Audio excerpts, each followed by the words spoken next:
What's up everyone? John Rettinger from Techno Buffalo here with a full review for you of the successor to was arguably one of the flagship Windows phones. This is the HTC Titan II. We've been putting this guy through a battery of tests. Let's go ahead, dig in and see if it's worthwhile to grace your pocket for the next 2 years.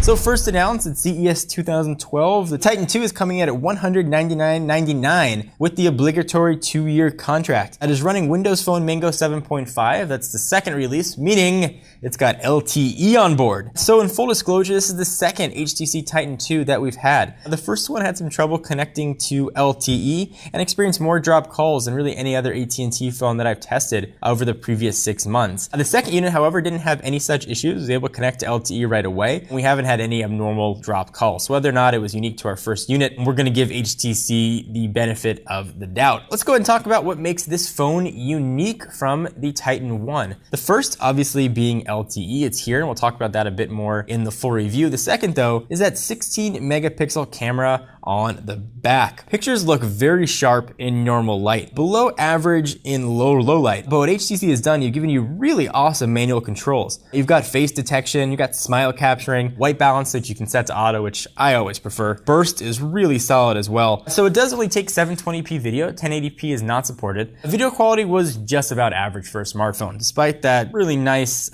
sensor, video was about what you'd expect and is on par with most other mid to high range smartphones right now. If you're looking for a phone that shoots great pictures, this is really going to fit that bill quite nicely. It is typical HTC build quality. It feels really nice and solid in the hand. From a dimension standpoint, we're looking at 5.2 inches by 2.7 inches by a very thin 0.4 inches. From a weight standpoint, it is 5.2 ounces. It's just the right weight without feeling overly heavy, letting you know that you're using a high quality device. HTC has amongst the best build quality in the industry, and the Titan II is really no exception there. As opposed to the Titan I, we now have a soft touch back as opposed to the metal that we saw on the first version. We've got a non-removable battery now. It's been up to 1,730 milliamp hours. The SIM door now is part of the antenna system. So this guy right here, if you go ahead and open this up, all that's part of the antenna, meaning that when you pull this out, the phone is going to turn itself off and reboot when you plug it back in. So I don't think you can swap SIM cards without turning your device off. Chipset, not much has changed. A Qualcomm 1.5 gigahertz Snapdragon S2 single core. Windows Phone currently doesn't support double core, but we do have a 1.5 gigahertz clock speed. So we've got now a pretty standard 512 megs of RAM. Internal storage is a non-expandable 16 gigs. We're not going to talk that much about Windows Phone 7.5 Mango. We talked about it quite a bit, but you do get a typical Windows Phone experience here. Nice part about the Titan II, you're getting a big Windows Phone experience. The screen, and this guy is pretty much all screen, is a 4.7 inch WVGA resolution Super LCD display. So for those of you keeping track at home, that means it's got a 480 by 800 resolution, which right now is the maximum resolution that Windows Phone allows. And for you math whizzes, that's 199 ppi. So the live tiles look huge. That messaging little smiley guy looks like he is smiling right at you. Internet Explorer is a giant E. Things just look supersized. So for the generation that likes an extra value meal and things a little bit bigger, this is going to be a great choice. I love the original Titan I for that reason. I liked the size. My eyesight's not the best, and things were huge, and the low resolution made things even gianter. It looks great. Tiles are bright and vibrant. Pictures appear to be nice, but when you start digging in, you start looking at text, it's really where you see a difference. I can equate this to going to a big box store and looking at televisions. You've got two next to each other, a couple $1,000s difference. You're going to notice a huge difference in picture. However, once you get that lesser model home and on your wall, it can look pretty decent. You're going to forget about the higher resolution model. The same thing is here too.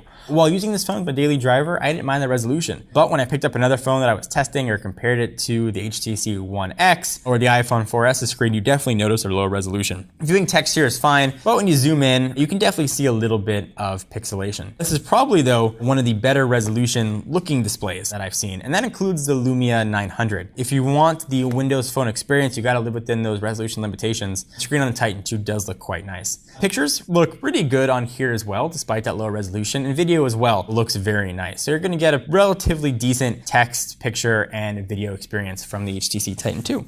HTC has a few tweaks to the phone, which, have arguably improved experience. Can't really do much to the Windows Phone. Nokia is the only manufacturer that has the right to sort of change the UI. HTC has sort of lived within those limitations. So what they've done is created the HTC Hub. And the HTC Hub is going to look very Sense UI-ish if you're familiar with it on Android. There are several HTC applications as well, though, which are going to give you improved functionality, and you can only download them if you're using an HTC phone. LTE speeds were pretty reasonable to what I've seen on other AT&T LTE devices. Certainly it's going to vary depending on where you're located, but speeds that I was getting were about 5.8-ish down and 1.4 up. And again, that's just in Southern California where you are. Your speeds are going to vary. So running a test here live on camera, and I'm getting almost exactly the same speeds that I just mentioned. Battery life has been much improved actually over the original Titan I. I'm able to get 7.5 to 8 hours of talk time. When I call a radio station on full charge and leave it on hold until it dies, it was just shy of 8 hours. Using the phone as my daily driver pretty regularly, so with 2 emails being checked, an hour or 2 phone calls, some text going through, and some pretty decent web browsing and video views, by the end of the day, I was able to get about 20 to 25% battery remaining. Taking it off the charger about 7:30 in the morning and plugging it in around 11 o'clock at night. So you'll definitely get a full day usage out of the HTC Titan II despite its large screen and LTE. Battery life is still staying pretty solid. I like this big screen. I love big screen phones. I love the Galaxy Note.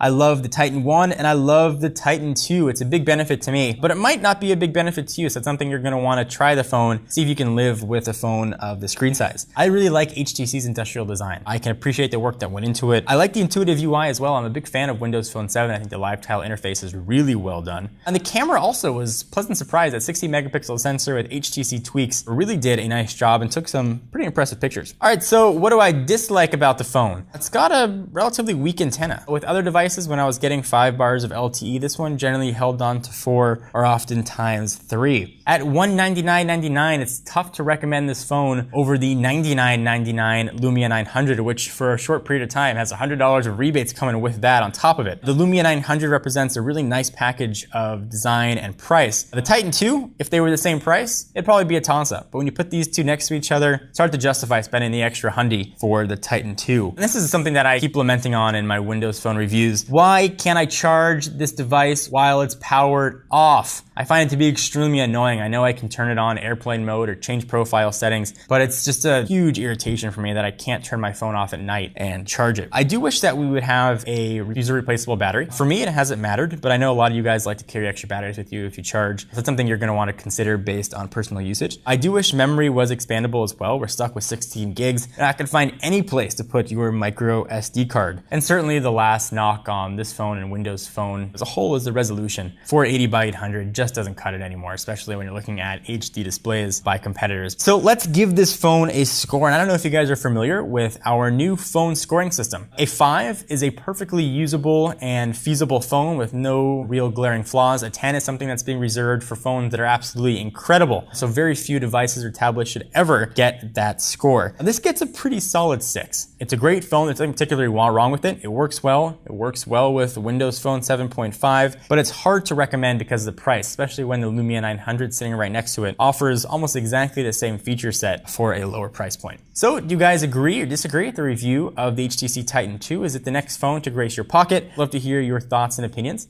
I'm John Rettinger from Techno Buffalo. Be sure to check us out for the latest tech news, opinions, reviews, and unboxings. And I'll see you in the next video. Bye-bye.